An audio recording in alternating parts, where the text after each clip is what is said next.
Empire State to the Golden Gate. This is Quad Radio USA. Oh, yeah. Now, with all the dirt from the world of ATV motocross and GNCC racing, here's Mr. 10 Seconds, Rodney Tomlin. And a good evening, everyone. As we say, welcome to Quad Radio USA here on a Tuesday night. And it's actually a two-wheel Tuesday in Quadland. And we're going to be welcoming one Stu Baylor along here coming up in just a couple of moments. He is the newly crowned National Enduro Champion.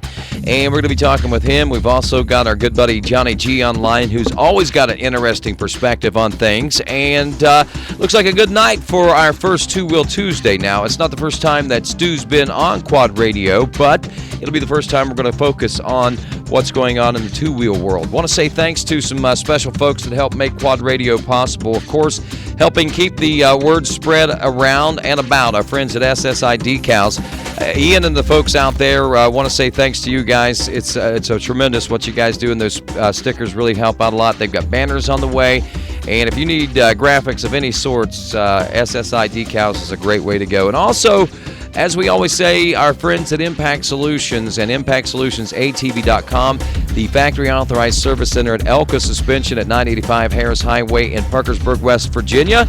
304-863-0025. They are the U.S. headquarters for Elka Suspension there, so why mess with the rest? Go right straight to the top right there in the U.S., and that is our friends there at Impact Solutions and Impact Solutions ATV. And again, we welcome to Quad Radio Live on a Tuesday night, one Stu Baylor, and if you look at the screen, it looks like a little Stu Baylor on the screen right now. But nowadays, Stu has grown up, and he is a National Enduro Champion and just wrapped up his XC2 Pro Lights career and getting set, if I understand correctly, to head into the XC1 Pro class in GNCC racing. But we'll find out more about that and whether or not I'm even on track or not, as we say good evening to Stu. Good evening, Stu.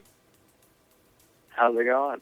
Going pretty good, man. And Johnny G, want to welcome you along as well. I understand you're on board with us tonight also, right? Yes, sir. I'm here. That is great. And history being made here with these guys. And I know Stu's been on the show before, and you and Stu, Johnny, are actually pretty good buddies. You've gotten acquainted quite well over the last year or so, I guess, huh? Yeah, I actually, met Stu at the races a couple of years ago, and we chat here and there. And then, actually, to be honest with you, I don't even really know how the whole thing got started. I think we just ran into him down in Florida at one of the practice tracks, not actually this past winter, but the winter before. And Chris Borch and I BS with him a little bit and kind of said about maybe getting together to do some riding. And next thing we knew, we exchanged numbers, and he came to the house and down near Daytona and stayed a while, and we did some riding, and then obviously have stayed in touch, and he actually invited us to his place before Big Buck, and we rode there. So yeah, we're pretty good buddies. We stay in touch, and he shows up early and cheers us on, and we stick around for Sunday whenever we can to make sure that he gets some love on Sunday and point him some good lines as well. That's pretty cool. And Stu, I understand you actually hung around, actually come up early and made sure you were there and part of Chris Borch's championship celebration there on the podium with him. You kind of hiding in there, but it's been confirmed it is Stu Baylor there making a personal appearance on in the ATV world. Yeah, I was there at the podium. I had the pink shirt on, so I figured I would get up in that picture and let everybody know that every once in a while I feel bad for those quad guys, and I wanted to support them for once. That's great, man. We appreciate that, and we appreciate you and what you do and what you've been able to do with off-road racing, man. I mean, there's a lot of people that know the Stu Baylor story, but there's a lot of people out there that doesn't know it. And you've got a lot of fans across the board, whether it be two wheels or four wheels. If you're a fan of off-road racing, I think anybody that's followed your career probably is a big fan of you. I know that I am, and I work in the industry and stuff, and I'm a pretty big fan of watching what you and your brother do. I think it's pretty neat to see what you've been able to accomplish, man. I mean, you guys started out in well, when did you start racing and riding motorcycles, actually, man? I started out when I was 3 years old. I got my first motorcycle for Christmas. I told Dad that I wanted either a green one or an orange one because the green one was my favorite color, and orange was the color that he got. And Clemson, the local football team, their college football team around here, they were orange. So it was between green and orange, and he showed up with a orange dirt bike on Christmas, and I went out and balled myself up, and that's been the start of a long balling myself up career. Wow. 3 years old? No kidding. Yep, without training wheels. Without training wheels. That's pretty impressive stuff. How tall were you then? Were you big enough to crap in a boxcar at 3 years old, even then? Well, I mean, you saw how big I was in the minis. Yeah, I actually haven't grown since I was on an 85, or a 105. So I grew pretty quick, pretty early. So I could get around on a 50 when I was 3. I can only... Rodney, they still have that. They still have that first 50 in their shop. It's a little clapped looking after Stu had his go at it, and then Grant had his go at it, and I think the whole family's taking a turn on that thing. So it's a little rough looking, but it's up there as a memento to where it all started for him. Kind of like a museum piece, then, I guess, huh? It's kind of like a museum piece. Yeah, just about. I think it's a 97, maybe. 97. So it's getting fairly old. And he says that like it was a long time ago. I was already in the XC1 class for a couple of years at that point. I know. But to him, like you said, he was 3, so. I know. He's making me feel so old. You're 18 years old, right, Stu? That's one thing that we want to point out to folks, I think, tonight. And you just turned 18 about midsummer, right? Yep. That's Snowshoe. At Snowshoe. So tell me a little bit about, so you got the bike at 3, and you literally started riding this thing right off the bat without training wheels, you're telling me, right? Yep. I went out. We always, after Christmas morning, we go to my grandparents and eat and stuff, and we went over there, and they got a big pasture. So, the first idea, after I figured out that I could, cruise around in the yard, we stack up cinder blocks and put a piece of wood on it, and I start jumping that. And, I've had enough of that, so I want to see how fast this thing goes. And I don't know why I can remember so far back, but I guess this was just like, one of those really good memories. Like, it's just strange that I remember this, but I remember flying across this field, and the grass was as tall as my head, and I hit something underneath, and I just went flipping. And my dad and mom and everybody came running over. I wrecked my new helmet, and I think I may have tore off some plastic. Something good, and pretty much the same thing's been happening for, I guess, about 15 years since then. What the scary thing is, that sounds like the exact same scenario with my son. And I've likened him to the way your riding style, so it kind of scares me a little bit now that I think about it, Stu. But that didn't slow you down any, huh? No, I just got back on it, and I kept on going. The one time that I ever quit racing was I got lost, and I remember where it was. I can actually take you to the turn where it was in Alabama, the same exact race that I was at last weekend at the national, or the weekend before last, the National Enduro. That same exact place, I got lost, and I got so scared that I never wanted to get on a dirt bike again.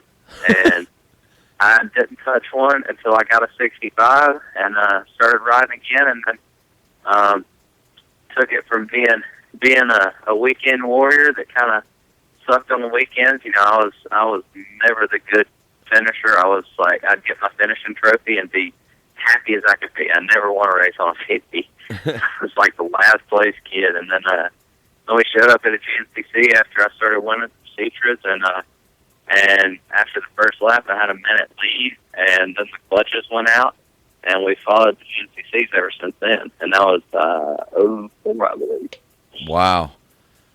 Wow. So that's when it all began for you. Now, that was you were on the 65s then, you're saying? Yep. And I think I've actually got a picture. It may be on an 85, but I know I've got a picture of me and you doing an interview on a podium. It's been a while back, so it's a pretty good picture.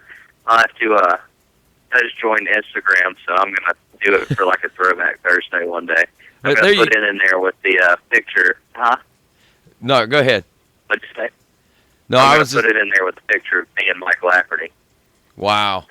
Wow, you and Mike Lafferty. What?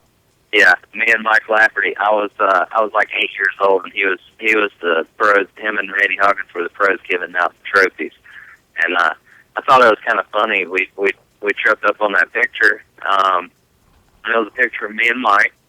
I was getting my trophy. You know, he's the coolest thing since sliced bread. You know, and and I'm sitting there with Mike Lafferty giving me the trophy, and it clicked whenever I saw his picture. I was like, man, I'm battling him for the championship right now. So, that is pretty neat. That was a pretty good one. Yeah, I can only imagine, man. I've got a picture up right now of you. You were running the number 5, and you're being interviewed by Jason Wygant. That was probably about the 105 days, I would imagine. Probably 12, 13 Super Mini, if I would be correct. Yep, it was right around there. That would have been 08, I believe. So, wow. That's yeah, pretty, that was 08, number 5. That's pretty wild. That's pretty wild how that all transpired. Now, so I mean, you said you started living the dream and you started living, you know, racing and everything. And I mean, even in the 65cc class, I mean, was it a dream, an aspiration, a desire of yours to be where you're at right now? You know, it was definitely always the goal. You know, even when I didn't realize it, you know, it was all going towards this. And I always looked up to the guys that were on the pro pits. And the main ones that I looked up to were the guys who were not only the fast guys, but the nice guys. You know, Randy Hawkins at the GNCCs where I was, I knew he was fast and all, but back then I went to the GNCCs. You know, I'd seen him there, and he was the nice guy, not the fastest guy to me. And that was the guys that I looked up to, and that's kind of the way I've based my career lately. You know, if I'm not going to be the fastest guy, I'm going to try to be the nicest guy. And you know, like at Loretta's, I took all the kids back to the KTM semi and gave them out all their hats and just little things like that means a lot to the kids like that. Because I remember going to the first GNCC I ever went to, and I walked away from one pros tent who I'm not going to mention, and I was, you know, I was crying, I was upset, and then I went over to Yamaha guys, and Randy was just as nice as he could be, and Jason and all those guys were just, you know, talkative to me, and it was, you know, I still remember that, and I'm trying to be the same one that those kids look up to and still remember whenever they're my age. Wow. That's pretty impressive, Stu. I mean, at 18 years old, I mean, you're trying to make good on what somebody had done to you. I'm sure that you've probably seen that happen. I don't know, though. I don't know if there's anybody out there that'll do that nowadays or not, but I'm sure there's probably people that have their moments or anything out there. Have you ever taken some little kid under your wing there that was upset because somebody did basically the same thing to you? Yeah, you know, I've had some people say that, you know, not quite as much, you know, or not that much rather, but you know, it's definitely been said to me, and you know, all I do is say, you know, what time did you go up and approach them? You know, it could have just been the wrong time. It could have been right before the race. You know, they could have been focused on something else and came off like that. But you know, I try not to say anything bad anything bad about anybody like that. So, you know, I try to clear the air, even if it's, you know, because I'm friends with everybody down the pro road. So if it's one of those guys, you know, I know them well, know that they're not like that, but you know, at the wrong time or anything like that, they could be. So, you know, I try not to ever let that time find me. Well, that's great, man. I'm glad that you think like that. That's pretty admirable. And you know, Johnny, I think you, as a seasoned veteran, probably can respect that an 17, 18-year-old kid has been acting that way, huh? Oh, absolutely. I mean, you know, there's a big responsibility that comes along with being in what some people would consider a high-profile position or in the public eye.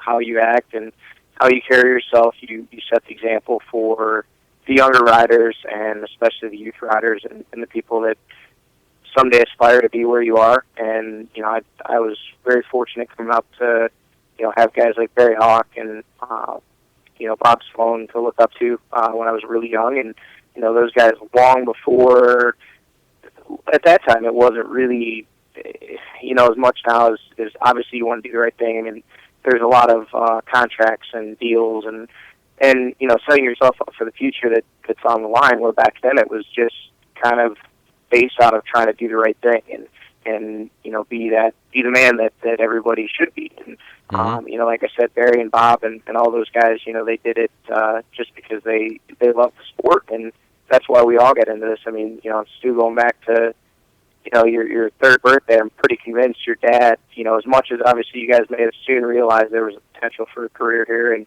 you wanted to be on top. I mean, everybody started riding and started chasing this born out of passion. You know, you get on that four-wheeler, you get on that dirt bike, and you realize that adrenaline rush and that enjoyment that you feel is something that drives you. And you don't see too many people in this sport that are successful for very long if they don't have that passion and drive. And you know, I see that in the Baylor family. You see that in all the top riders. You know, as much as we take it very serious, and, you know, we can't say this enough, it is our jobs. It is how a lot of us put food on the table and provide for families and pay mortgages and all that kind of real-life stuff. But, you know, we're still blessed to be able to do something that we love to do every day. And, you know, coming back to the positive example and really and truly treating people and kids and younger riders well is, like I said, I mean, if it comes out of passion, it comes out of enjoyment, you can't help but do the right thing. It happens whether you think about it or not. And, you know, but definitely, I mean, Stu, at such a young age to realize that, I mean, certainly I don't think we have as much of it on the off-road side, and I certainly don't want to pick on the supercross or motocross side, because I think a lot of those guys are great guys as well, and you know, the majority of them, obviously. But, you know, you can look across different sports, and since there's probably not too many stick and ball fans listening tonight, we'll pick on those guys. I mean, you see the way that those athletes carry themselves and the things they do within the public eye and the things they say in the media and, you know, how they treat their fans. And, you know, I think motorsports athletes and enthusiasts in general have realized that there's really no place for that in motorsports. So anybody that doesn't appreciate their fans, doesn't appreciate their sponsors, and doesn't carry themselves in such a way that they represent themselves, their sponsors, and, you know, all the companies that they're involved with in a positive light, they're probably not going to stick around very long. So. Right. And I'll tell you, and one good thing about Stu is, man, I mean, he's got a good, you got a really good grassroots background. I mean, you guys, your entire family is passionate about the motorcycle racing. And, I mean, speaking of passion, I mean, your family made some huge sacrifices as you guys were growing up. I mean, there for a few years, did you guys not live basically in a motorhome with a garage as your base unit at home, Stu? Yeah, we had a nice house in the city. You know, everything was going good. And then the economy started going down, but and money changed. You know, luxury changed, and we decided that, you know, well, Dad was making enough money that we could buy 100 acres and start building a house. And then things started going wrong with the economy, and Dad, he works off of real estate, and you know, he's a land surveyor. So whenever that crashed, you know, his jobs were cut in third, and like 1 year, and then it got worse and worse, but we still had one thing that we could sacrifice everything, but we were going to be at the track on Sunday no matter what, and we lived in the house. We got my sister's room finished, and it's a big house that we built around racing. It's got a 60-foot long wing that you can pull. It's right in the middle of the house. You can pull a camper straight in with a 16-foot ceiling, and it's built around racing. So we lived in the motorhome for maybe a year or close to it, and honestly, it's not much different than now. I mean, the way we live on the road, we're not home that much anyway. So living in the motorhome was really fine. So, but we had, we didn't have much personal space, but it's good for the family, and everything was wrapped around getting us to the race, and we could sacrifice not having a home, but we couldn't sacrifice racing. So we were always showing up at the track. That's pretty impressive. Rodney, you brought up the grassroots, and obviously with Stu and his brother both racing. Stu, I know your mom and your dad are super active in your program, and your sister's at the races as well, and everybody's there, everybody's helping. It's a family affair, and one of the things that you mentioned, 2 or 3 times in just that short little what you had to say there was sacrifices, and that's something that kind of I think as XC1, XC2 riders that have kind of made it, I guess you would call it. That's something a lot of the younger riders don't see, and I don't think you'll catch too many of us complaining about it, but there's certainly been a lot of sacrifices to get to where Stu is, where Paul Whibley is, where Jason Thomas is. All these guys that have made it or gotten to the highest level within the sport have made tremendous sacrifices in their personal lives, financially, personally, family, to get to where they are, and that's one thing that the younger riders and the the people that aspire to be where we are, really kind of need to know is I hate to say it because social media can be such a positive and good thing in the world today, and certainly it helps us with communicating with our fans, getting the word out about products for our sponsors, and there's a lot of positive things that come out of social media. I mean, all the stuff that Racer Productions and GNCC did this year with the schools and showing the positive side of social media. Those are all positive things, but one of the things that I've noticed here lately, and I hate to dwell on it, is kind of the forums and the social media that really only focuses on the bad side of things and kind of banging on different riders and, little tips back and forth between companies and that kind of stuff. And, you hear a lot of people throw their 2 cents in, and I understand that that's a part of being in the public eye, but, especially during the silly season with the rumors of who's riding for who, and this person doesn't deserve that ride, and, this person should be making this much money. And the reality of it is, everybody that's at this level has sacrificed huge. They've invested untold amounts of their own money and time, just like the B riders, just like the C riders, just like the A riders are now, to get, eventually hoping to someday get to that level.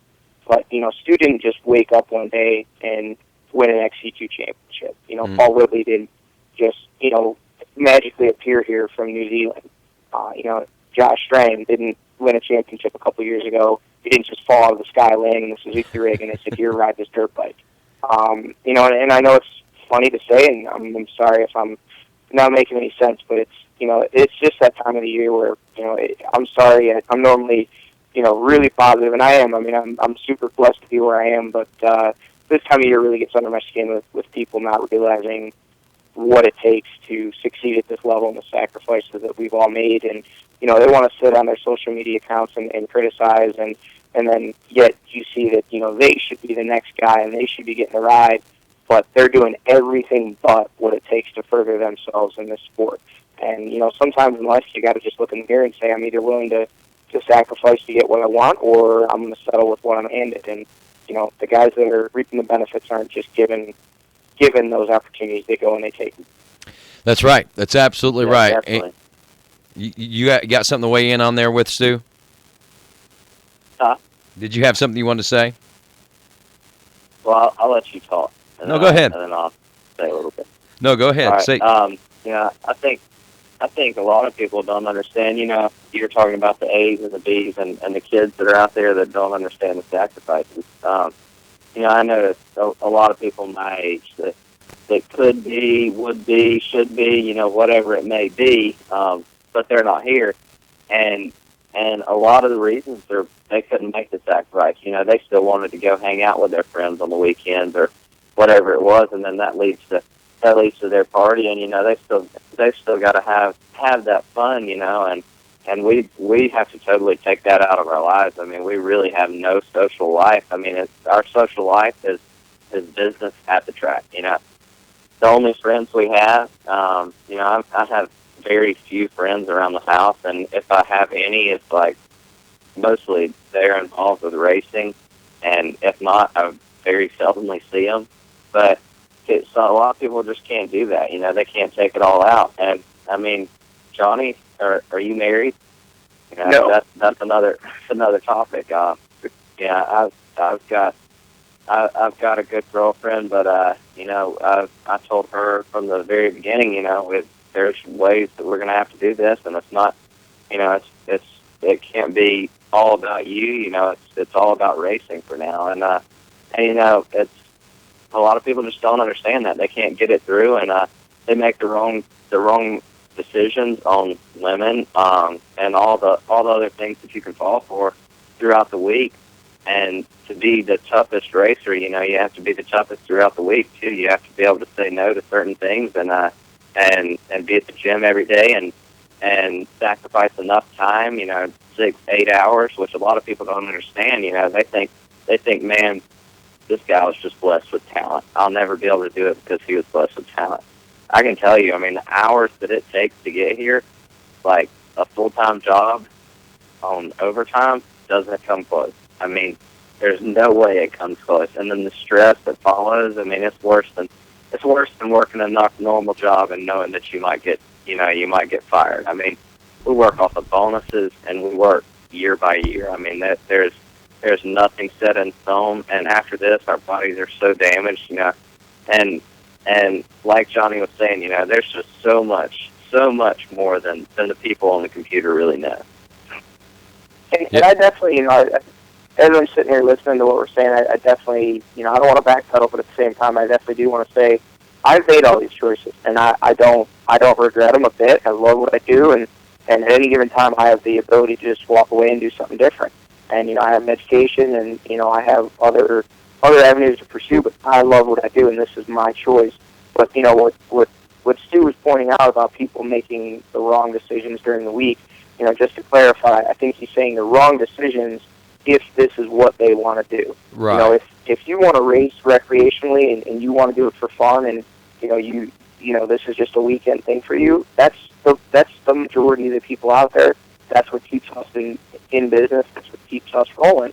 Is the weekend warriors, the guys that do this for fun, that have no aspirations of ever being a top ranked rider in the world. They love being a weekend warrior. They run their local series. They run the GNCCs.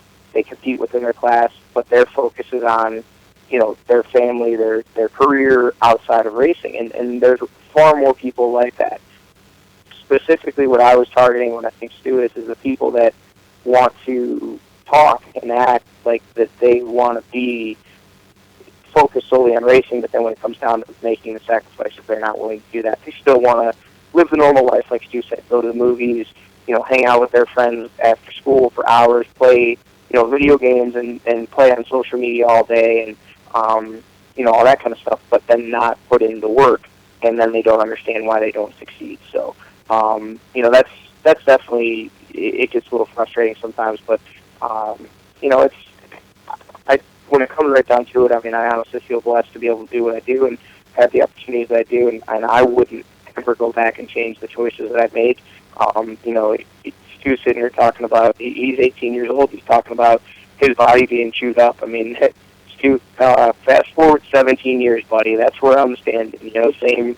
I haven't had quite as bad a run as what you've had, but you know, yeah. I mean, you're chewed up and spit out well before the age of 30, and you just keep fighting through it. And you know, this is what we love to do, and you know, we wouldn't have it any other way. But at the same time, it's just a little bit of a dig under the skin when you hear somebody talking about how easy it is and how you didn't really have to do anything. Everything was just handed to you, and you know, they had, like I said, no idea the sacrifices that were there and what it's been to get to this point. Well, we're talking with Stu Baylor and Johnny Gallagher joining us as well from the ATV racing world. This is Quad Radio on a Tuesday night. We're calling it Two Wheel Tuesday. I want to say thanks to our friends at Impact Solutions, once again at ImpactSolutionsATV.com on the World Wide Web. Also a salute out to SSI Decals and SSIDecals.com. You can check them out there and all your graphics needs and everything. I'm talking vehicle wraps and banner needs or anything that you might need specifically catered to yourself. SSI can help you out for sure. And also want to talk a little bit about our friends at Action Sports Promotions this weekend coming up, the 28th annual Hare Scramble, the Team Hare Scramble. Team Hare Scramble Championship of the World. Saturday, November 17th, this coming Saturday, will be the two-wheel Saturday, and four-wheel Sunday will be taking place on Sunday. It's a full program. You can go to actionsportsracing.com to find out more details about that, and hopefully we'll see some of the GNCC and the off-road guys that listen to the broadcast coming down to Athens this coming weekend. I'm going to be down there, and I think it's going to be a good time. I hear, and Johnny, you can correct me if I'm wrong, but I hear that we got Walker Fowler going to be there. Thad Duvall and Adam McGill, I hear, are going to be, and I confirmed this, I believe it was through Thad, that he told me that they are going to be racing the motorcycles on Saturday and the ATVs. Thad Duvall is going to race an ATV with Adam McGill on Sunday to try to claim a dual world championship, team world championship there this coming weekend. I think that'll be pretty neat. Yeah, definitely be pretty cool. I actually had heard that. I didn't know for certain that it was a done deal, but I knew they were talking about it. I know Walker's going. I don't know who he's planning on riding with. If he's actually going to ride with Becca, his girlfriend there on the bikes, and then I don't know what his plans are for Sunday. If she's going to ride the quad as well, and they're going to maybe it'll be the Becca Sheets Walker Fowler team versus Thad Duvall, Adam McGill on bikes and quads. So that could be an interesting setup. But yeah, it's a good event. Possibly going to try and make it down. Not certain if I'll be there. There's also the AJ Stewart fundraiser ride over in Smithfield, PA. Oh. I was actually out that way. Went to Brownsville for the East Coast XC race this past weekend, and did Barry Hawk go with you? Talk about that a little bit later. Barry? Yes, he did. He didn't go with me, but he met me there, and he did race. So that was a pretty cool experience. Got Barry back on a quad, and got him out there and got him racing, and had a good time this past weekend. So that's great. That's great. We'll talk. I'll say the Hare Scramble. Oh, go ahead. Go ahead. No, definitely the Hare Scramble World Championships down there. It's an event I've never made it to, but hear about it every year. So wish those guys the best of luck if I don't make it down. And I don't know, maybe I'll have to. Now that we're talking about it, maybe I'll have to see if I can yank a partner out of thin air and see if I can find somebody to ride with me. Saturday on a bike and then Sunday on a quad, and we'll have to take McGill and Duvall on head-to-head. I did Stu, but obviously he's a little banged up and he's a little doped up on all kinds of painkillers right now. I don't think he needs to be riding. Yeah, I don't think he needs. They put me all back together. I'm ready to go. Yeah. Yeah, he's full of metal and stitches. He's good. Just throw him on a bike. He's ready. Well, that's a good segue for us right there. Actually, let's talk a little bit about. Let's fast forward. We've talked about all the sacrifices and what it's take to get to here, and where exactly are we? I guess is a good question. And Stu Baylor, you claimed you captured the 2011 XC2 Pro Lights Class Championship title, and you came out here in 2012. You won the first 5 rounds, I mean, you were a total dominator, and folks were getting a little bit, wow, pretty excited. This dude was going to get himself possibly a perfect season, and then all of a sudden at round number 6, I think we were in Indy at the Indy 100 out there, and Yep. the wheels kind of came off the program for you here in 2012 as far as the GNCC side of things are concerned. Yeah, it was rough. I won the first 5, like you said, and everything was going great. And then at Indiana, it was the last lap. I had a 4-second overall lead. At the last point, I had seen a pit board on the track. I don't believe it showed it in the scoring, but I got a overall position, and me and Andrew were kind of going at it. He was right there. We were battling hard, just taking it to the finish, and I passed the KTM guys with the pit board, and the bike just shut down, and I was just over the hill, so they couldn't see me. I started yelling, trying to get them up there, and they were walking back towards the pits. They didn't have anybody else to wait on, and they started taking off, and I ran back, and somebody else pointed down. They were like, you got a rider down here yelling for you, and they all looked like they had seen it go. So that everybody drops what they're doing, takes off, and they get to the bike, and the first thing I said is it's got to be. I can't say exactly what went wrong, but it's got to be that, and nobody would do it. Nobody would do it, and they checked everything except that, and put it all together, and then had to tear it apart again, and guess what it was? So we got that going, after sitting there for 25 minutes, and I take off, and I'm just on a trail riding pace. Me and Sam Evans and A-Rider were just like kind of messing around, having fun, I pulled out right with him, and we just stayed together and cruised, and I talked to him after the race about it. He said, about the crash, and he said, dude, it was bad. He said, you were like just going down the hill, like not even going fast, but it was bad. Like, so yeah, apparently I hit something, and it threw me the wrong way, and I landed on the ground, knocked out with a broken wrist, and I got up and finished the race, and I knew my throttle wrist really wasn't twisting right. Something was wrong. It felt like I had a nail stuck in my throttle hand. So I pulled off, and I said, Dad, I think I broke my wrist. And I went back to the camper, and then I could move it, and everything was okay. It felt fine, and didn't go to the doctor for about 2 days, and I was like, I still kind of sore. I just want to get it checked out, but just to make sure. And the doctor's like, well, you can move it. You finished the race. There's no way that you're tough enough to do that, so it's not broken. He said, but I'll get an x-ray anyway if that's what you came for. He came back in, and he said, it's broken. You'll be out for 2 months. Wow. I talked to 3 or 4 surgeons that said the same exact thing. So, it just, it just killed me. It just hit me so hard, and I called a sponsor of mine, Dr. Maresca, and he's in New York, and he said, one other thing, the other surgeon said it'll be 3 weeks before we can even get you in the operating room. So, it was looking like it was just, too far out of reach. And Maresca talked to this guy that does hockey players, and he said, dude, we can get this thing pinned up or screwed up, or however they did it. I think it's got a screw in it. And he said, we'll have you back. You'll miss 1 race, and that's it. You'll be back.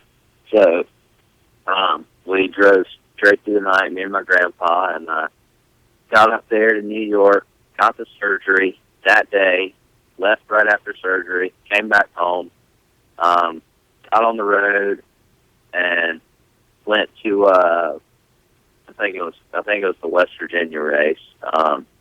After all the surgery stuff, we headed up there, and I tried telling everybody, everything's good, nothing's too bad. It's just hurting me. I'm going to sit this round out.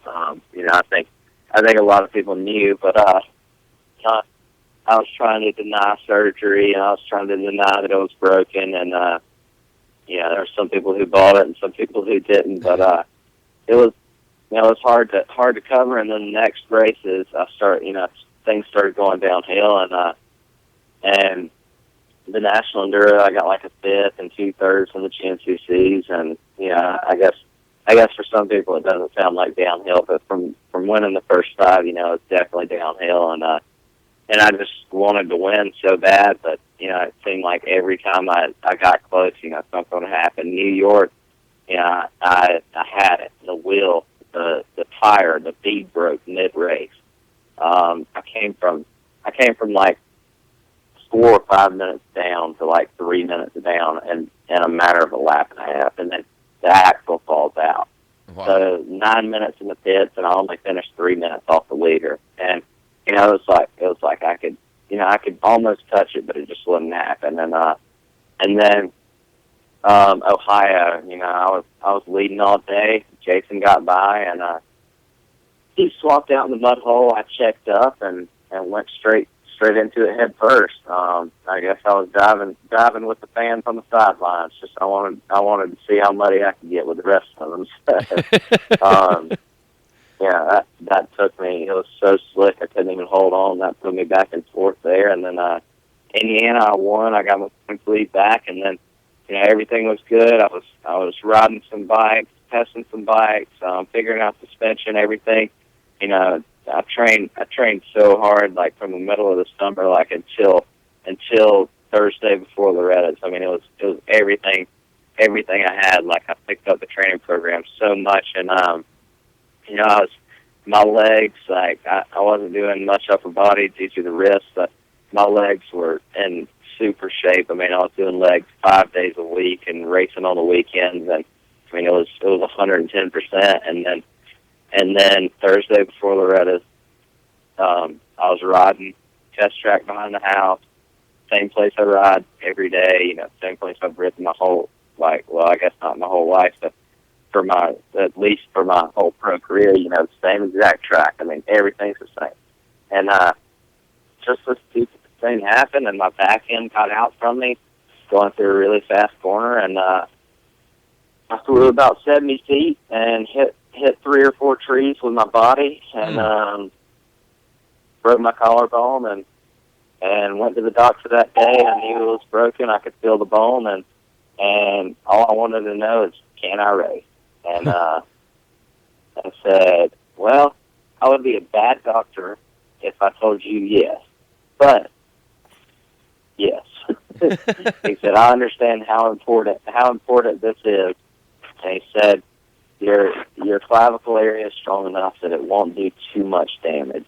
So he said, I doubt you can take the pain. He said, most people sit on the couch and don't do anything for at least 2 weeks. And I'm like, yeah, well, I think I'm going to race if you think I can. If the bone can make it, if it's not going to do more damage, I'm going to race. And that led up to the race, and I tried doing the same thing that I did with my wrist. Hide down. I just really didn't need everybody telling me how bad it was going to hurt. That affected me, and so nobody knew. Only a couple people, and I went into it, and I was almost late getting off the line, and then I started the race, and it just hurt so bad. I mean, it was the worst pain I've ever been in my life, and I just kept, I knew I had to keep going. What if Thomas breaks down? What if something happens? I've got to keep going, and then I get a pit board while I'm in 12th place, saying, you've got to be an 8 to beat DeLong, and I was just to that point where I was ready to quit, and I knew I couldn't, and I just put my head down and started picking off one rider at a time, and got up to 4th, but it was by far the most painful thing I've ever done in my life. It was just ridiculous. I will never race the broken collarbone again. I can tell you that. It was awful. Yeah, but you did a good job. Yeah, but you did a good job. Oh, he did that, or he did all right. Yeah, it was all right. It wasn't bad. Who is that? You got two add-ins here, Rodney. I heard him. I heard a couple Andrew people. DeLong. Hey, Andrew DeLong. What's going on, brother? Nothing. What's happening?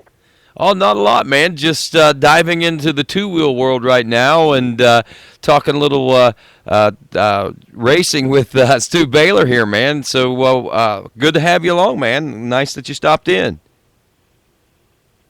Yeah, Johnny told me to give a call in, so I figured I'd call in and see what you guys are talking about. See, you've been kind of spying, huh? So take it. Give me that from your perspective, man. I mean, Sunday, I know you were riding the wheels off your machine. You knew what you had to do. You had to go out and win and hope for the best and everything, and you did what you had to do. And knowing, and I'm sure you've seen the same pictures I've seen on Facebook and everything of Stu's shoulder and stuff, man. That had to be an amazing feat that he was able to pull. I mean, even you, I know you're tougher than nails too, man. You know what it's like to ride through pain. That's pretty impressive stuff right there. Yeah, I mean, I broke the collarbone, and I broke it in the beginning of the year, and I knew. I tried to ride with it, broke, and I even had mine plated, and it was a tough feat at that. So, for Stu to push through like that and keep going for 3 hours when he knew it was broke was, he's definitely like very, very high up in my book, and I respect him a lot for that. He's a very talented rider, and I mean, it does. A lot of people want to do that. I mean, it just tells you about the character of somebody when they tough it out, and that's why he has the number 1 plate. He's that good, and he's just a great person. So for him to do that and show that he can do it, he seems a lot of respect for me, and I appreciate. I like Stu, so I know what it's like, and he definitely did very well for what his circumstances were. No doubt. Now, who was the second chime in there? Boric. I was wondering if Chris was going to make it in. Chris Weave's back. He's back. The dweeb. The dweeb. This guy again. Hey, I wanted to point something out, by the way, now that I've got the dweeb and Gallagher on here. Gallagher, you were 14 this year, and you're 8 next year, right? Yeah. Chris, you wrapped up your championship way early. I'm pretty sure I haven't seen McClure do as well as he's done this year. And also Landon Wolf won XC2. And you know what all of you guys that did differently this year? You started hanging out with the dirt bike crowd. Oh, I knew it was coming. Ooh. I knew it was coming.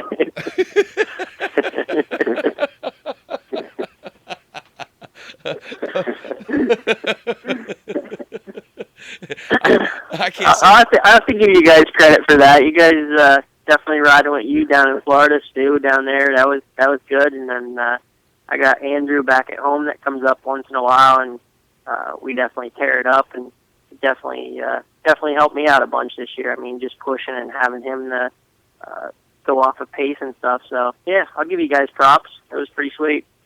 Hey Andrew, I got a question for you. Can you keep up with Chris?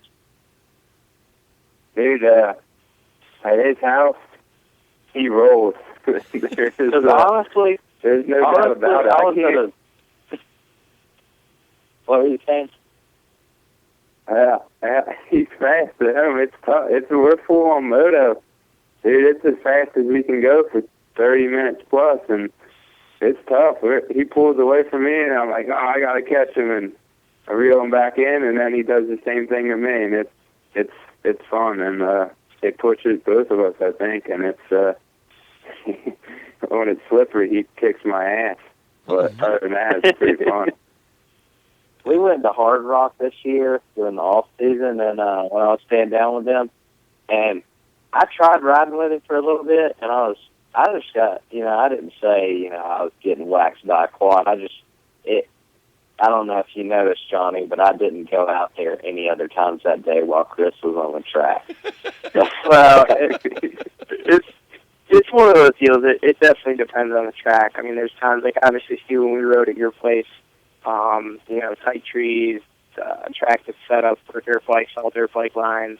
And Chris will even admit, I mean, we went down to, where was that? We rode with Jesse Robinson. That was before North Carolina, wasn't it? Yeah, I guess it was one of his private tracks. Yeah, some place apparently they run a meet there in the past, and I mean it was the tightest of tight, and it was McGill, myself, and Chris, and then Jesse Robinson, and you guys obviously just make us look stupid in the real tight stuff like that, but where Stu's talking about Hard Rock, he was on the front track where it's basically like a polished, super hard pack track that it's about impossible to keep a dirt bike upright on. And yeah, obviously they're, you got a little bit of an advantage on the quad. And I remember Stu going out there, riding a little bit and coming back and being like, yeah, I'm going to go play on this other track and pretty much stay away from anywhere where Chris and you guys are at because you're going way too damn fast. Yeah, exactly. It's definitely condition sensitive. I mean, it just depends on what the conditions are. I think there's enough tracks, like Andrew was saying, in Chris's place when it's slick, obviously we're at a huge advantage. We don't have to worry about tipping over. And when it's drier and there's more traction, I think you guys can put it on us a little bit better.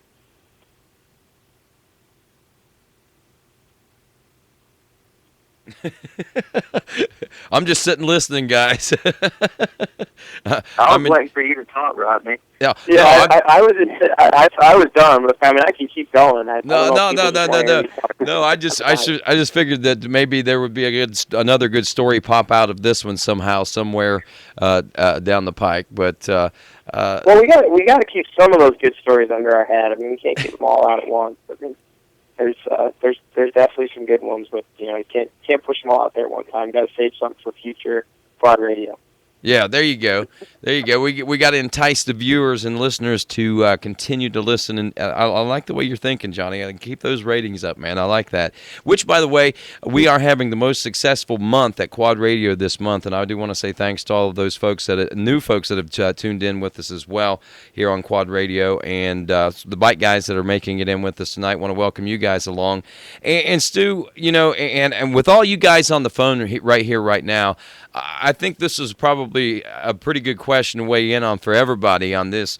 But Stu had made mention, and I even talked, it was funny because I talked to Stu's dad during the race on Saturday at Loretta Lynn's after the broken collarbone incident, and Stu had made mention earlier that, he was trying not to let on things were as bad as what they were as far as his injury earlier in the season. I could see that maybe, not wanting a whole lot of folks to know about that then. But when we got down toward the end of the season and the last race, championship race, I mean, all this is on the line. I'm thinking, after it all comes to light and I'm told the whole story and all what's going on and everything, my philosophy on that is, why would you not want to let your competition know at this point, especially at the last race of the season, that you are injured? That way maybe they'll go in a little lax and you can push a little bit harder and maybe sneak up and take a bite out of them in the end and take advantage of them whenever they think they've got things in the bag. I mean, what is the reasoning, I guess, behind hiding the injury whenever you're going to race, whenever in some respects it looks like it could weigh in as an advantage? Well, there's also another outlook on it. What happens when you're battling with that guy and he knows you're injured, which is the reason I hit the wrist. If you're battling, if somebody catches you and you see him coming, hear him coming, you're like, he's got a broken wrist or he's got a broken collarbone. I've got him. That's no biggie. And if I'm trying my hardest, and I'm just biting my tongue to cause other pain just to take it off, I don't want him knowing why I'm biting my tongue. I want if I were in the position to battle with him at that race, I would have wanted him to think that I was 100%. He was 100%. He had no advantage. I had no disadvantage. That's the way I wanted to think about it. Mm-hmm. And then there's a whole nother twist to it. On almost a whole different subject, but kind of leading into the race. All the people need, like, how would it be talked up? How would everybody coming up and telling me how bad it's going to hurt? I mean, since I've broken it, I've had 100 different people tell me their collarbone stories about how bad it hurt.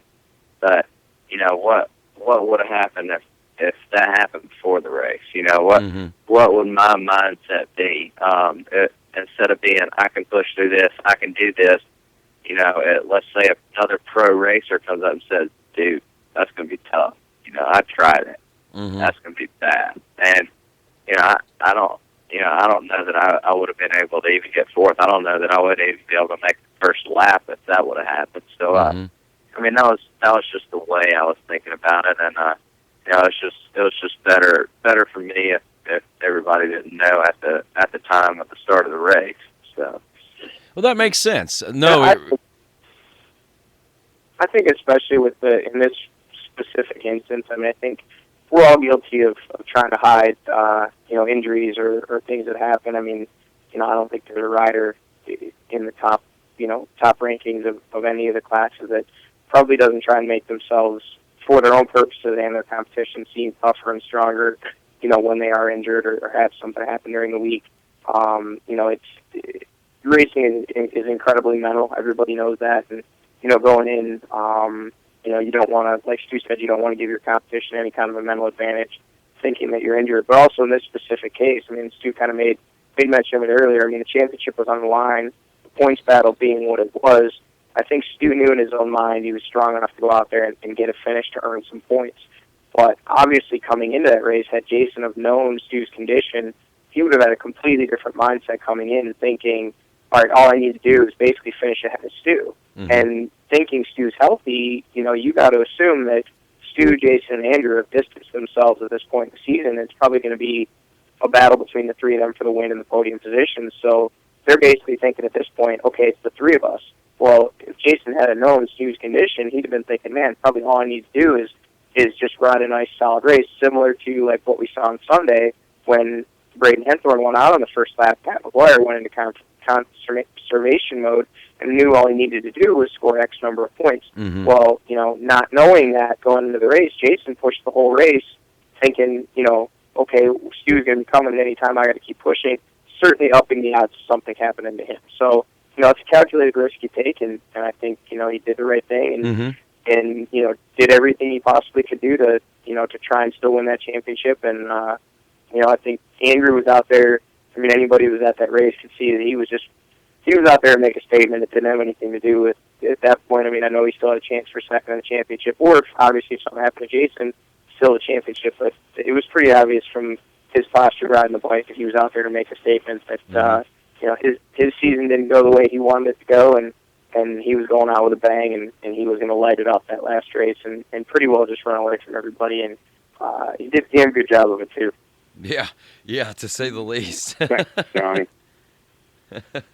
Yeah, Andrew, I and Stu, I agree with you wholeheartedly. I hadn't looked at it from that angle, and you guys, that's a perfect perspective to look at it from. I was looking at it from, but I think you obviously it worked, and I mean it didn't work as far as getting the championship, but it worked as far as you being able to do the best that you were able to do. Looking at the points on GNCC's website, it says that there is only a 1-point difference between you and Thomas. Is that the actual case, or is there a drop in the XC2 Pro Lights points that would change that? No, I think it's a little bit more than that. Because he got second, right? Right. Mm-hmm. Yeah, he got second. I got fourth. So it would have been second to third is 3-point difference. 4 points. So it would have been it's 4-point difference. Yeah, 25-21. All right. 4 point, and then the next one's a 3 point. Fourth to Mm-hmm. Kick was 18 then. So yeah, 7 points total. So and almost 1 point ahead. So it would have been a 6 point lead he had. Oh, okay. All right. Well, the GNCC website is reflecting 285, 284. So I didn't know exactly how that all worked out, but pretty interesting stuff. Anyway, regardless, now.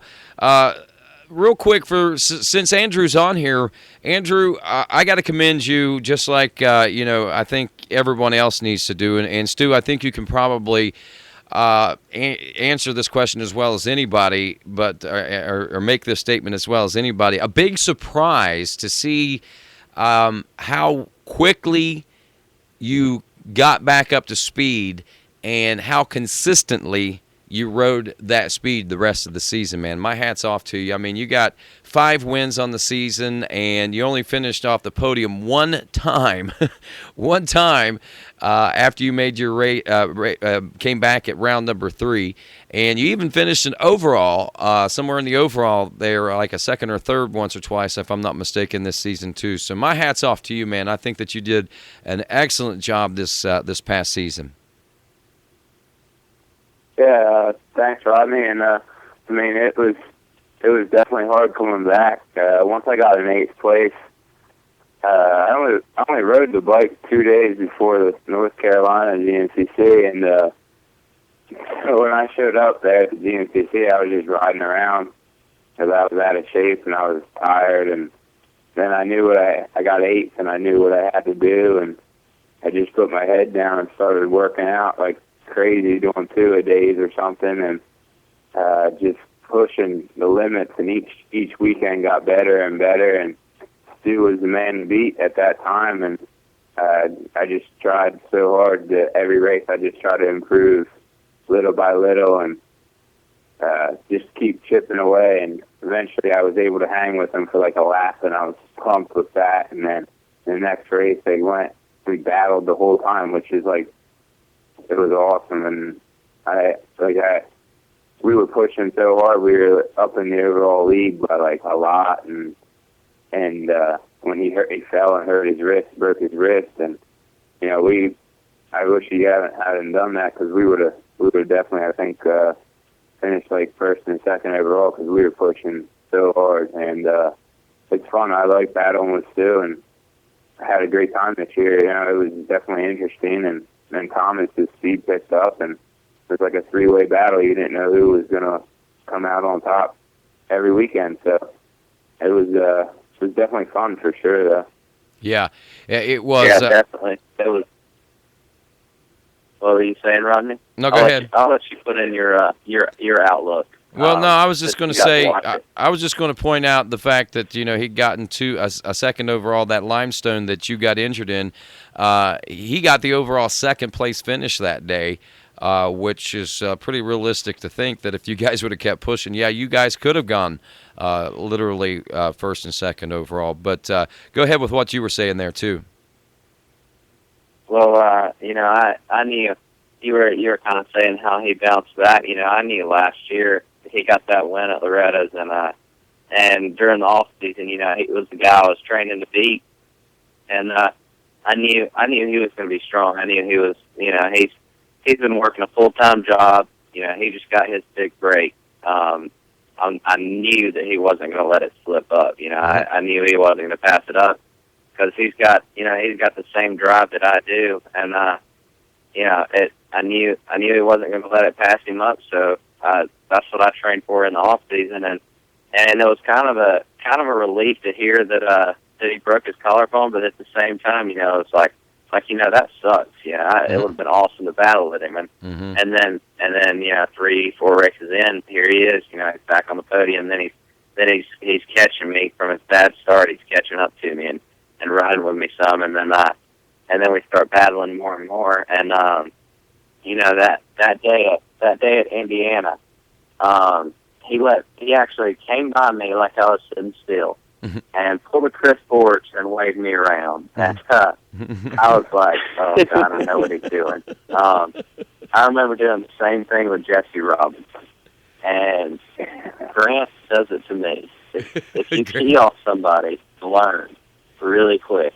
and I learned a ton from Jesse Robinson. I mean, that guy's riding style and his line selection is just awesome. And I was like, God, I can't let him see what I'm doing.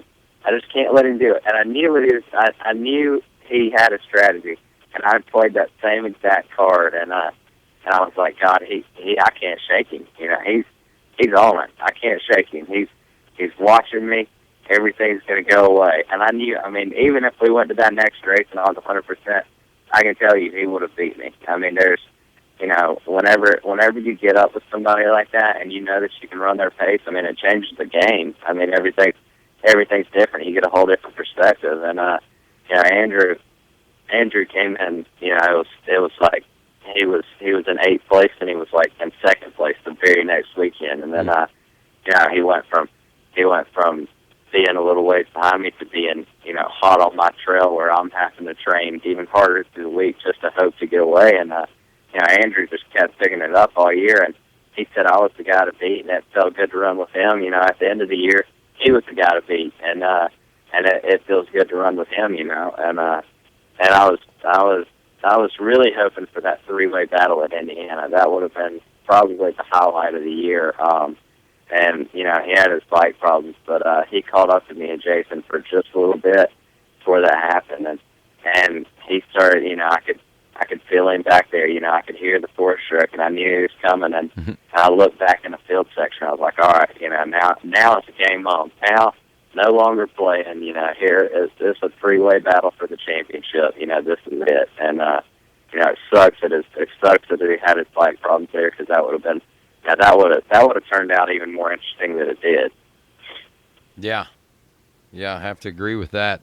That was a lot of fun to watch. You know, and the neat thing about the XC2 Pro Lights class on the motorcycle side of things this year, you can't say that there wasn't a lot of drama for all 3 of you championship contenders. Even Jason Thomas, who finally captured his first championship through all of his adversity this year. I mean, when it started out, he and Andrew were actually teammates at the beginning of the season, and for whatever reason, the team switch took place there, you know, probably a quarter way into the season or so, and you know, he had a lot of adversity to overcome there too. You know, I'm sure there were a lot of mental games as well as just the whole change in program and trying to build a program from scratch, you know, basically right in the middle of the season. I mean, you guys, I mean, hats off to all 3 of you. I mean, even you guys, Andrew and Stu, I'm sure you guys have got your animosities against one another, but at the same time, you've got your respect, and you even, I'm sure, got that for Jason Thomas and what he was able to accomplish this year. All right, one of us. Yeah, I mean, I'll let you talk. Yeah, I mean, he definitely came over, like, you know, he switched brands and stuff, which I've done that before. I've gone the opposite way. I mean, I went through KTM to Husky, and he went Husky to KTM. So, I mean, for him to definitely turn around his program and do as well as he did was good, and congrats to him. You know, it's good for him. So, I mean. And I know, Stu, with you and Jason, I mean, you guys are very competitive spirits against one another. I mean, I've seen you guys time and time again, man. I mean, you guys playing the mental game on the racetrack, off the racetrack. I mean, as far as that goes, I mean, you guys won the championship both on and off the racetrack. I think you guys battled that way this year. Yeah, you know, definitely it was a fun championship. You know, it was really fun whenever Andrew was in it going into Loretta's. You know, everything was kind of different then. You know, it's 3 ways. It was like, all right, so now what's going to happen? You know, now this can go 3 ways. How's it going to be now? And but you know, me and Jason definitely had the small mind games. You know, I wouldn't say there was too many, but you know, I didn't say some things, and I'm sure he didn't say some things, and we both said some things, and you know, nothing directed at each other, but you know, just talking about how much better something feels, or lap times are way better today. Just something like that, just small enough to get to the competition, and I mean, it all kind of plays a role whenever it comes to the racing side, and Jason's a good rider, and he rode really well at the end of the year this year, and he put it together. He was by far the most consistent, and everything that happened, it can't be regretted. It's racing. So I mean, Jason rode awesome. He had his bad races early in the year. Andrew had his bad races earlier in the year. I had my bad races. We all had those days, and that kept us close to the end and kept it interesting. So, I thought that way. It was much funner than one guy having all good races and one guy having all bad, or whatever it may be. So, but yeah, Jason and me definitely are really competitive, and then me and Andrew, whenever we get together, it's like we ride together, and it looks like, from an outsider looking in, it may look like we're just freaking going at it, like trying to kill each other. But me and Andrew kind of ride a little bit differently. We're not trying to make passes on each other. We kind of just hook up and go, and there's points on the track whenever, like especially at Indiana. I was saying he let me by. I also let him by. There were spots on that track where he used to take a line and two-stroke couldn't. And whenever he got by me, he could pull out. But if I've got a target, I can catch it. And that's the whole deal. And we were kind of back and forth doing that. The dry stuff, he'd let me around. The slick stuff, he'd go by. And it was just, it's really fun racing with him. And honestly, Andrew, he's just like so laid back. It's fun to race with him because you can totally trust him. But then with an aggressive rider, it's fun to race with those guys too because you don't know what to expect, and it just changes things. And all year, no matter who you're battling with, it was fun. So that's good. I definitely had a blast riding with both of them. Now, the mind game thing, Chris Borich and Johnny Gallagher from the ATV side of things. Are you guys familiar with that at all? Dude, I'm just going to defer to the master on this one. I don't have any mind games. If you want to talk mind games, I'm going to tell you about them. If you want to talk mind games, you need to get Chris on, and then you need to call Bill, because between the two of them over the years, they've played each other and their competition like fiddles. And, from the outside looking in, the only thing I can say is, people need to learn that when you've got a guy that's on top, that's as, as absolutely dominating as Chris is right now, or as Bill was in his heyday. Secret, Johnny. You don't wake a sleeping giant. When you got a guy that's winning, he's doing his thing, you just need to just fly under the radar, and like Andrew and Stu have talked about with finding that guy that's in front of him to try and chase. You try and close the gap on him. You do everything you can to try and get closer to him, but at the same time, you don't call him out. It's one thing. Chris might be mad at me for blowing up this spot, but every time McGill starts running his yap in pre-race interviews, it's just like somebody pouring gasoline on Chris's fire, And McGill hasn't figured it out over 3 or 4 years that he should probably just say, yeah, I'm here, I'm ready to win today, I'm excited about it. Every time he makes a comment about, oh, we figured out what it takes to beat Chris, or, anything like that, Chris is inside his motorhome just boiling. And then he comes out and just stomps the mud hole on everybody. So don't wake the sleeping giant. Just leave him be, because it makes it harder on the rest of us too. Go ahead. I think it was the 5 minutes too. What no, that was T. Blackford. No, that was Bill, and that was at Ironman. That was a different thing. I'm not so much talking about that. I think those two were just jawing at each other. But this was, specifically over the years, we talk about the mind games, and the pre-race interviews lately have become such a part of the mind games and the things people say, and everybody's listening to what the guy they're battling with is saying. Are they making like an underhanded comment at him, or saying they're ready for him today, or anything like that? But man, I don't know. I guess Chris, have at it. Here's what Chris had to say. They just don't need to talk smack before a race. I mean, I listen to the interviews quite a bit, and you get the front guys that are just talking a lot, just saying they're ready to go. And I mean, I expect that. I mean, I know everybody's ready to go, but when they say they got me figured out and all that, they know my lines, know what I'm going to do. You don't know until the last lap when I show you. That's how it comes down, pretty much. So, but there's not really too much mental to it. I mean, I drive off of people talking smack and running their mouth, so that gives me, like when McGill won there, not picking on him, but I mean, he's like Johnny says, he says he got it figured out. He's going to win more races and this and that. And I hope he does win more, but that just drives me even more to go home and train and want it that much more than they do. So. Well, maybe that's what you need to keep driving you to these championships and these wins, man. Yeah, definitely. I mean, keep talking and I'll keep performing. But, yeah, I don't know. I just, I'm always out in the track checking different lines when I'm racing and just figuring out spots. And I know where I can pass somebody, know where I can't. And it only backfired on me a couple times. And but most of the time it works out in my advantage, and go from there. There you go. And the whole thing with the firing somebody up before a race and not waking a sleeping giant, that's not specific just to Chris. I mean, Chris won't admit it, but years ago I saw the exact opposite when he was the underdog and he was trying to beat Bill, and he'd make his pre-race comments and Bill would be in the trailer just brewing. And it's like when you got a guy that's on top, you've got that confidence, you've got it figured out.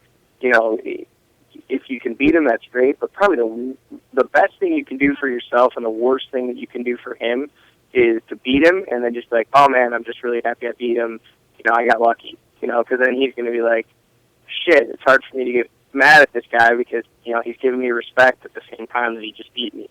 Where the minute, you beat somebody or almost beat somebody and then you start running your mouth, it just takes them that much further to, like Chris said, take it home and push harder. And, as I put it to Chris the one day when we were talking about it, and I'd say the same thing to Bill because he used to do the same thing. They have what I call a hate tank. And, they got their fuel tank, but then they've also got their hate tank. So on the last lap, when they need to dig down deep and everybody's sore and everybody's tired and the track's blown out and all the good lines are used up, they reach down into that hate tank and they pull out that hate and that anger that they bottle up all week long for, the guy that cuts them off on the freeway or when they get the wrong drink at the drive-thru or whatever it may be. That all goes in the hate tank and it comes out on the last lap and that's where they just pull out all the stops and do something crazy to take them to that next level. And, Chris right now has that hate tank. Bill had that hate tank in his heyday, and that's what it takes for those guys to be on top. I just don't have enough hate in me. I'm too nice of a guy. That's why I'm back there paddling for 6, 7, and 8 every race. Conservative Johnny comes out.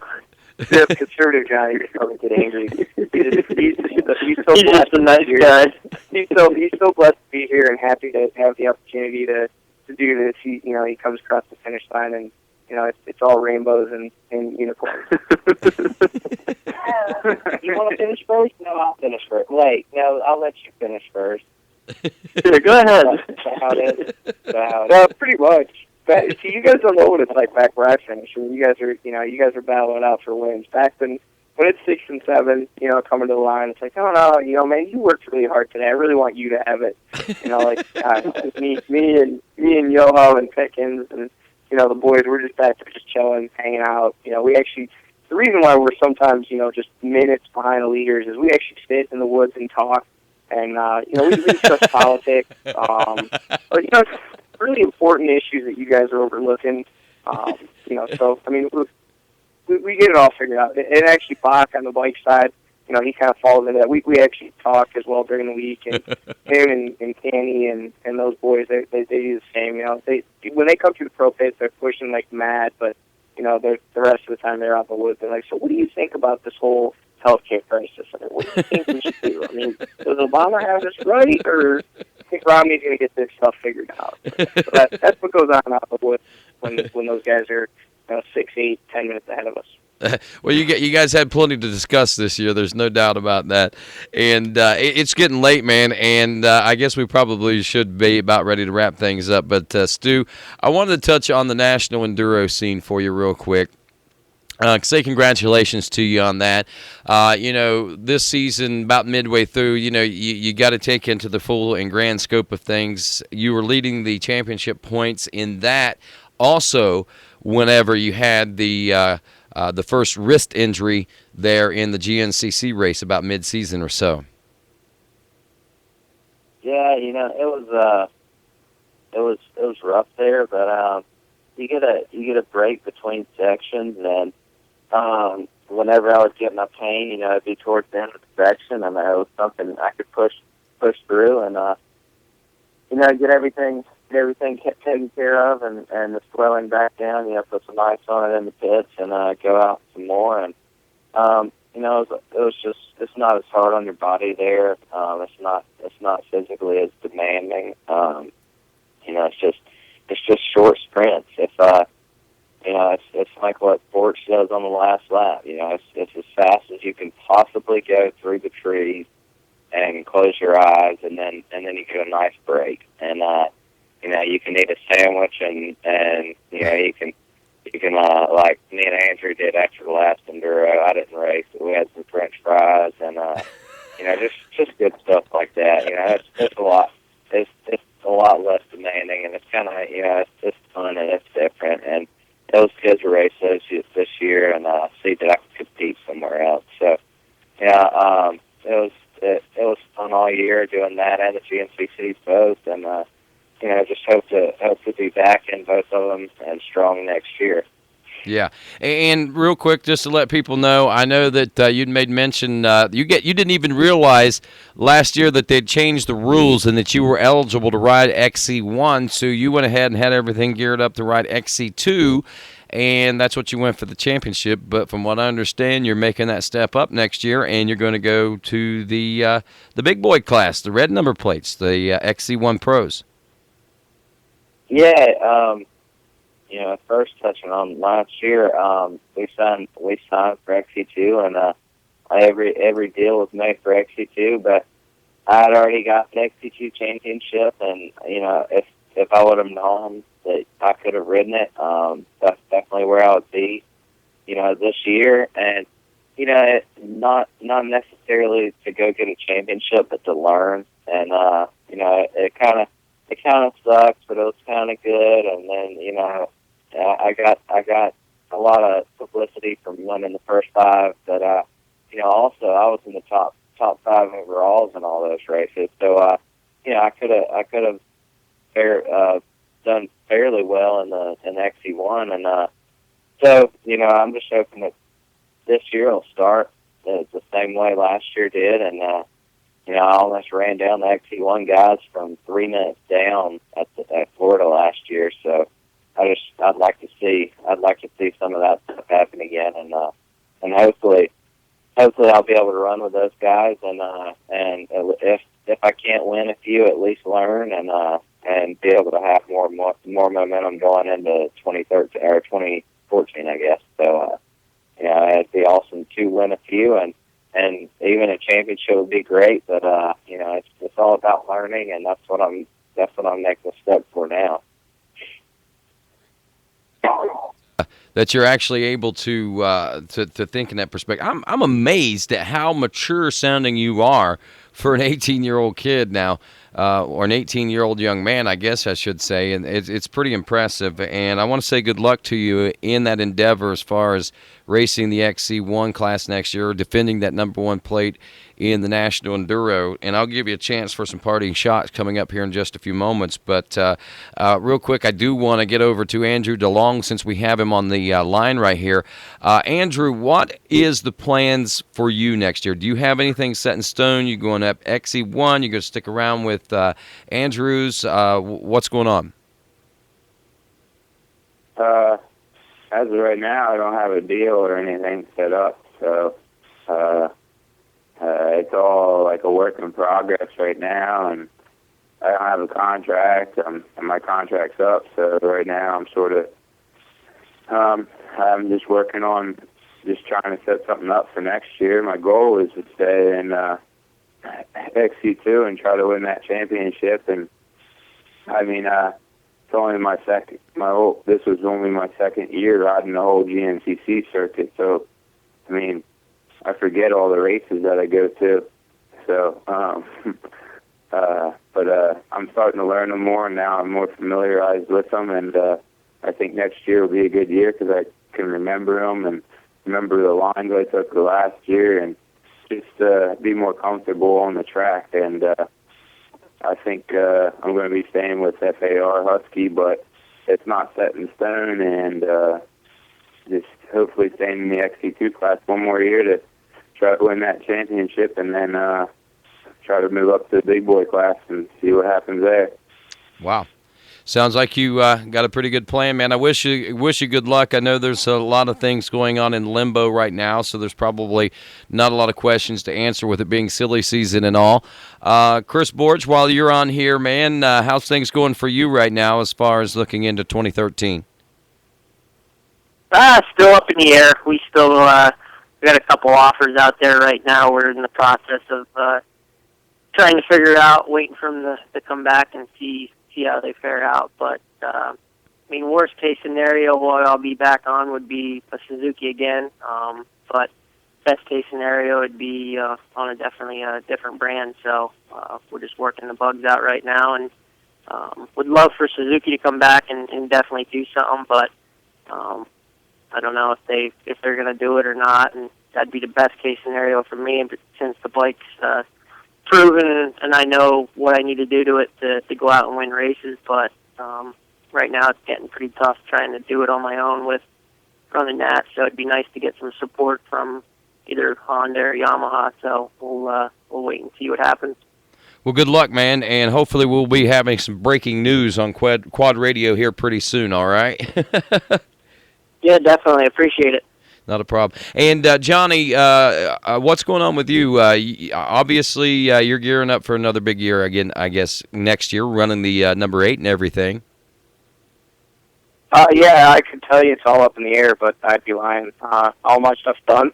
But what these guys got figured out on the track, I got figured out on the business end of the world. So, same program for next year. Everything's done. Got just basically getting ready to head down to Florida and start training for next year, try and come out and better myself again. So, you know, it was, like Stu was saying, big step forward for me this year with the effort I put in and to have a good season, and you know, want to do it even bigger and better next year. Same all the same stuff that we've talked about over and over, you know, with trying to hide stuff throughout the year. I mean, I had a couple injuries I've been nursing along and just tried to keep them quiet, and definitely let my training fall off throughout the year, so I was struggling there with fitness a little bit at the end of the year. But and then Conservative Johnny just showed up out of nowhere and started doing my riding for me. So that was definitely where the season kind of peaked, but and just plateaued. But you know, next year going into it, I mean, obviously everybody's gonna be strong.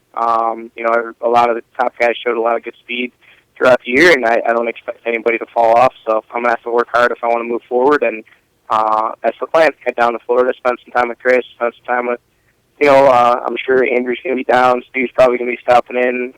Who all else knows the revolving cast that we've talked about so many times that comes through Florida. I know, you know, Walker, I'm sure he'll be coming down some. Biffle, you know, we'll all be doing some riding down there, McClure. So it'll be good. Push each other, get ready for the season, and it's crazy to think, you know, it hasn't even been 2 weeks yet that we're done, but pretty soon we'll be lining up in Florida. It always flies by. Yeah, that's for sure.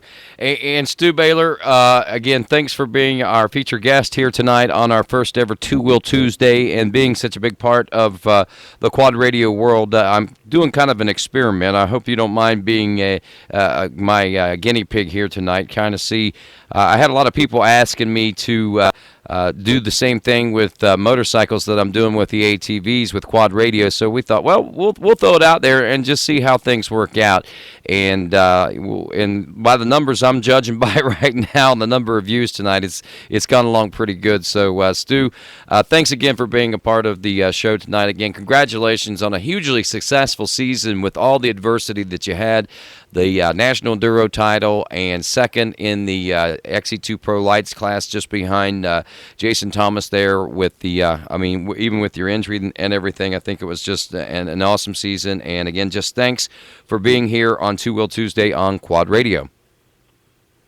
Also want to congratulate Stu on one last thing. You got to congratulate him on his 2012 Cala Grande Sand Championship. It's a little known series. It's getting a little bit more exposure the last couple of years. But he definitely ran that one right to the right down to the wire. He was able to pull it out in a last minute win. So he's holding actually 2 titles this year. You know, obviously at the 11 XC2 title, the 2012 Enduro Championship, but I don't know. I mean, I don't want to put words in his mouth, but I think the most prestigious might be the 2012 Cala Grande Sand Championship.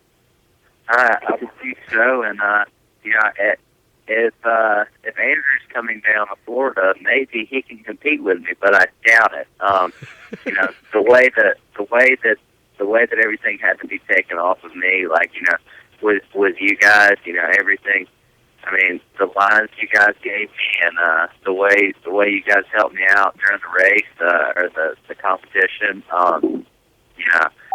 That was the only way I made it through there that time. So I think it took a lot of effort from the whole quad racing team. I guess nobody really understands what's going on right now, and they probably shouldn't, and they probably never will.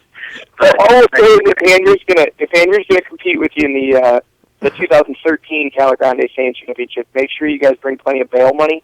Because I don't know if we're going to be able to talk you out of jail for a second time.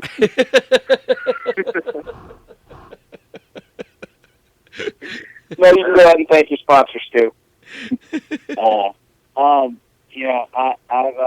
I've been thinking the same sponsors all year. I'll just think a couple, and I'm laying in bed, so I don't really have my list in front of me because I'm exhausted after all the surgery. So, but I'll just think a couple of the ones that are really big, and that we'll definitely be parting ways with. But it sucks. It was a good run, but definitely be back with in the future. I'll thank PG and WP, Fly Racing, all those guys that have been with me for so long. I've got a ton of sponsors that have helped me all year. Evans Coolants, it's that guy. He came to Florida and he's come to a lot of the GNCCs. I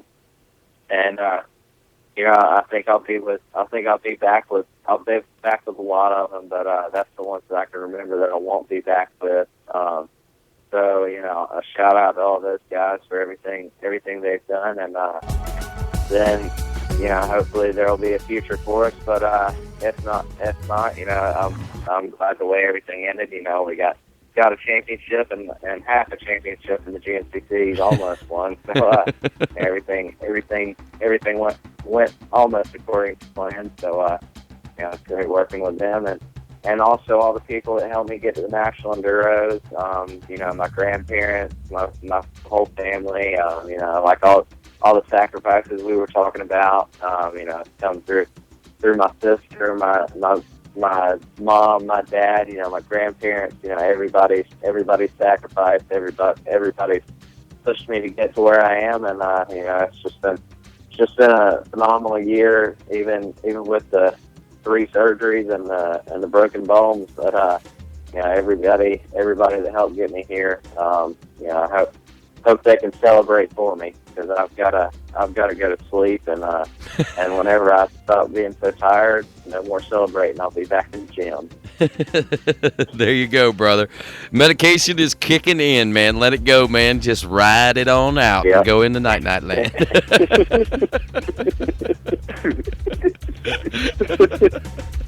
All right.